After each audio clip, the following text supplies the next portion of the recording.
Hello friends, आज का हमारा टॉपिक है rotation in tree.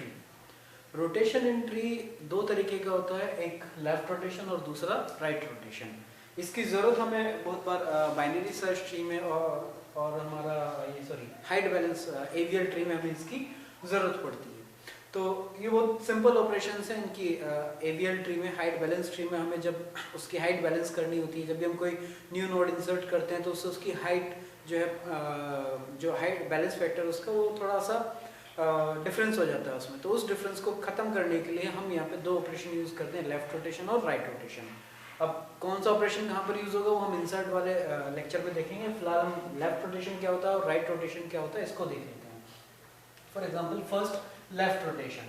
Left rotation का मतलब है कि जिस भी पर्टिकुलर नोड पे हम लेफ्ट रोटेशन अप्लाई करना चाहते हैं उस पर हम कुछ इस तरीके का एरो लगाते हैं। दैट इज एरो की जो साइड है ये लेफ्ट साइड में जा रही है तो लेफ्ट रोटेशन, इसका टेल इधर है, ये टेल है और ये फ्रंट है। तो जिस भी नोड पे हमें लगाना है उस नोड को, फॉर एग्जांपल मैं इस ए नोड पे अप्लाई करना चाहता हूँ लेफ्ट रोटेशन को, तो इस नोड को शिफ्ट करना है इस तरीके से, यानी कि इस ट्री को कुछ रोटेट करना लेफ्ट साइड में। तो अगर ये नोड ए अभी फ्रंट पे यानी कि रूट है तो इस रूट को हमें लेफ्ट चाइल्ड की तरफ ले जाना, बिकॉज ऑफ इसका जो फ्रंट है वो लेफ्ट की तरफ है। तो ये जो रूट यहाँ पर थी ए, ये शिफ्ट होके कहाँ गई, इस जगह, यानी कि ये इस तरफ को जाएगी। तो ए आ गया। ए का लेफ्ट में हमारा कौन था यहाँ पर, बी। तो इस स्ट्रक्चर पे कोई फर्क नहीं पड़ेगा, ये स्ट्रक्चर एज इट इज रहेगा। अब ये जो जगह खाली हुई है इस जगह पे कौन आएगा, ये जो इसका टेल था सी, यानी कि इसका राइट साइड, वो इसकी जगह पे फुल हो जाएगा। तो ये आ गया सी इधर। सी का जो राइट चाइल्ड था दैट इज ई, अपनी जगह पे एज इट इज रहेगा। ई का लेफ्ट चाइल्ड एच अपनी जगह पर एज इट इज रहेगा। अब प्रॉब्लम कहाँ पे आती है इस तरीके के स्ट्रक्चर में, प्रॉब्लम आती है कि जो सी का लेफ्ट चाइल्ड था ये डी, ये लेफ्ट चाइल्ड, ये सी का लेफ्ट चाइल्ड है, लेकिन सी का लेफ्ट चाइल्ड नए में कौन बन गया, ए।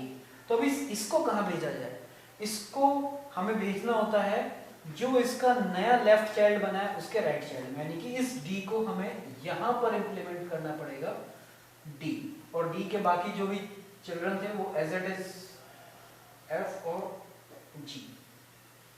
तो जो नया स्ट्रक्चर बनेगा वो ये बनेगा, ये होगा हमारा लेफ्ट रोटेशन। तो लेफ्ट रोटेशन का एक दोबारा भी देख लीजिएगा कि जिस नोड के ऊपर हमें लेफ्ट रोटेशन अप्लाई करना है उस नोड को हमें रोटेट करना है, यानी कि ये इस तरीके से मूव होगा, बेसिकली ये ऐसे मूव होगा, सी ऊपर आ जाएगा, ए नीचे आ जाएगा। तो इन दोनों की पोजीशन चेंज होगी, बाकी सारी पोजीशन सेम रहेगी, लेकिन इस डी के साथ प्रॉब्लम आएगी बिकॉज इसकी जगह को किसने एक्वायर करा, सी के लेफ्ट में कौन आ गया, इस ए ने इसको एक्वायर कर लिया। तो इस डी की जो नई जगह होगी वो हमेशा ए के राइट साइड पे होगी, that is left rotation. Similarly हमारा राइट रोटेशन होता है। राइट रोटेशन में हमें, अगर मैं इसके ऊपर अप्लाई करता हूँ, ये हमारा राइट रोटेशन है, राइट की तरफ को मूव करने के लिए है। अब ये जो ए जिस नोड पे हम अप्लाई करना चाहते हैं सिमिलरली वो राइट साइड की तरफ जाएगी और जो बी है वो ऊपर आएगा। तो जो नया स्ट्रक्चर बनेगा वो क्या बनेगा, यहाँ पर आ जाएगा बी इसके राइट साइड में, क्योंकि ये इसका बेसिकली ए का जो लेफ्ट चाइल्ड था, अब ए उसी का अपने आप में राइट चाइल्ड बन जाएगा। ये हो गया ए के राइट में कौन था यहाँ पर, सी, सी के लेफ्ट में एफ और राइट में जी। ये स्ट्रक्चर तो एज इट इज हो गया। और बी के लेफ्ट में कौन था, डी। यहाँ तक कोई प्रॉब्लम नहीं है। प्रॉब्लम कहाँ पे आएगी, प्रॉब्लम आएगी कि ये जो बी का जो राइट चाइल्ड है वो कौन है, ई, पुराने स्ट्रक्चर में, और नए स्ट्रक्चर में बी का राइट चाइल्ड कौन है, ए। तो अब जैसे यहाँ पे प्रॉब्लम आई थी कि सी का लेफ्ट, क्योंकि लेफ्ट रोटेशन था तो प्रॉब्लम आती है, अब यहाँ पे राइट रोटेशन है तो बी के राइट में प्रॉब्लम आएगी। इसमें लेफ्ट में प्रॉब्लम आती है, इसमें राइट में प्रॉब्लम आती है। तो इसको हमने इसमें क्या किया था, इस डी को ए का राइट बनाया था लेफ्ट रोटेशन में, सेम ऐसे ही इस बी के राइट को ए का लेफ्ट बनाना है। तो ए का लेफ्ट बन जाएगा यहाँ पर कौन, ई, और ये हो जाएगा हमारा एच और ये हो जाएगा हमारा आई। तो जो नया स्ट्रक्चर बनेगा इस ट्री का वो ये बनेगा। तो ये दो ऑपरेशन हैं, rotation of tree, left rotation और राइट रोटेशन। इसमें देख लीजिए, और तो इसमें कुछ नहीं है। तो फॉर एग्जांपल ये सिंपल सा है। अब बाकी हम, क्योंकि मैंने सिर्फ स्ट्रक्चर में node values A B C करके लिखा है, तो हम एवियल ट्री में या बाइनरी सर्च ट्री में जो हम नोड्स की वैल्यू रखते हैं वो बाइनरी सर्च ट्री की प्रॉपर्टी को फुलफिल कराते हैं, तो उसके अकॉर्डिंग ये नोड्स और जो फाइनल ट्री बनेगा वो हमारा बिल्कुल एग्जैक्ट ट्री बनेगा। फॉर एग्जाम्पल मैं एक ट्री इसकी जगह पे अगर बना लेता हूँ तो उस ट्री के एग्जाम्पल को देख लीजिए।